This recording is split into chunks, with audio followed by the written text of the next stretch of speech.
You ask Tiger to solve. This deals with linear equations with one unknown.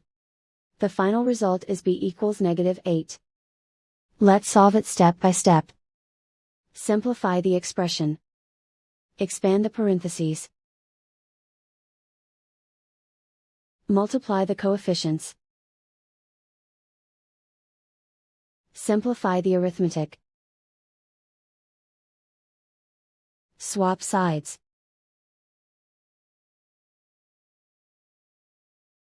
Group all constants on the right side of the equation.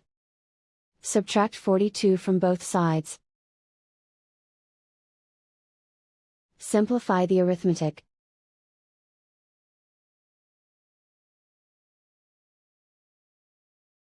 Isolate the b.